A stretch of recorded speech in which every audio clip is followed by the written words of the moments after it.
رسول الله صلى محمد يا رسول الله صلى عليك وسلم المولى محمد يا رسول الله صلى محمد يا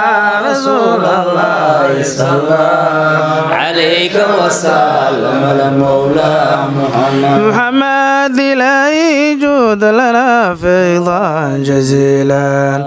إلهي جود لنا فيضا جزيلا بجاه المصطفى بحر العظائم محمد يا رسول الله صلى محمد يا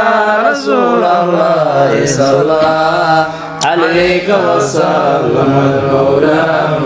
محمد إلهي جود لنا فيضا جزيلا إلهي جود لنا فيضا halka aad naga جزيلا daawanaysaan waa hoygii diinta oo aalabaad ugu barataan inay idin soo gudbiyaan waxyaabaha khayriga ah maanta aniga iyo wafdi uu hogaaminayo Dr. Liibaan ee ahlu sunna wal jamaa waxaan soo gaarnay magaalada Hargeysa oo ah caasimadda Soomaaliland halkan wafdiga ka yimid magaalada Muqdisho waxaa ku soo dhaweeyay culimo aad u fara badan oo ka tirsan culimada ahlu sunna wal jamaa kuwada ugu waaweyn soo dhawaada culimada ahlu sunna wal jamaa ee geeska Afrika halkan maanta waxaan ku soo dhaweynay culimo jihooyin kala duwan isaga timi oo ahlu sunna wal jamaa geeska Afrika ka socoto u yimi xafladda soo bandhigida kutubtii culimadii hore qortay iyo micraajka nabiga alayhi afdalu salaati wa atamu tasliim soo dhawaada baan idin leenahay waxaan halkan isugu yimid hordhicii qaybtii koowaad ee dadkii ahlu sunnaha culimada geeska Afrika qaybo fara badan oo kamida hordhacoodii qaybtii u horeysay ayaa halkan ku soo dhaweynaynaa oo isugu yimid xafladii micraajka rasuulka iyo kutubtii ahlu sunnaha hore iyo dadka islaamka geeska Afrika kutubaha ay qoreen si loo soo bandhigo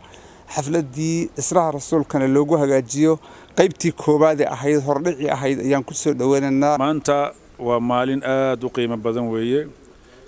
waa 10kii bishii Maars 2021 oo ku aadan 26kii bishii Rajab 1442 waxaan maanta soo dhaweynay culimo ka timid dhinaca iyo Muqdisho oo ka soo qayb galay bandhig diimeed lagu qabanayay magaalada Hargeysa ee Soomaaliland bandhigaas oo ahaa bandhigii koowaad ee la qabto taariikhda Soomaalida may jirin culimadii hore ee Soomaalida ahaa meel kutubtoodii iyo turaadkoodii iyo wixii ay aathar ka tageen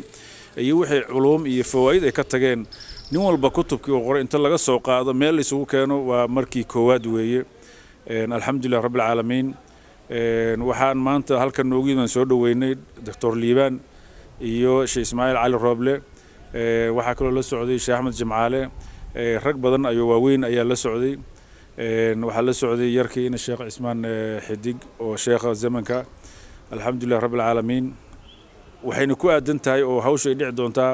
maalinka berri ah oo bishanu ay tahay 27ka oo ayna tahay al-Isra wal Miraaj ayadoo lafteedu xaflad kala weyna xafladii rasuulkeena Muhammad sallallahu wa sallam alayhi aad iyo aad ilaahay subhanahu wa ta'ala ayaan ugu mahad celinaynaa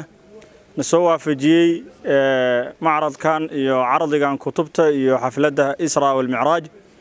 lagu qabanayo caasimadan Hargeysa aad iyo waxaan ugu faraxsanahay culimadiinka iyo akhyaarta iyo odayaasha iyo madaxda dhammaan inta soo dhaweysay sida diiran ee nala soo dhaweeyay waxaan rajaynaynaa insha Allah ta'ala wax weyn oo dadka muslimiinta ee geeska Afrika ay ku naaloodaan inaan wadaagin doono dadka muslimiinta meel kasta ay joogaan ee ahlu sunna wal jamaacana ay la socon doonaan walaalihii soo qaban qaabiyay iyo mashaayiikhdii iyo dadka akhyaarta ahaana waxaan leenahay jazakumullahu khayran waxaan joognaa wadankeennii waxaana ka nimid wadankeennii aadaan ugu faraxsanahay Hargeysa ilaahayna waxaan rajaynaynaa dhammaan nabadgelyadan oo kale guud ahaan dadka Soomaaliyeed iyo muslimiinta dhan inuu gaarsiiyo waa mahadsantiin insha Allah waana soo dhaweeyay محمد يا رسول الله صلى عليك وسلم المولى محمد محمد يا رسول الله صلى محمد يا رسول الله صلى عليك وسلم المولى محمد محمد إلهي جود لنا فيضا جزيلا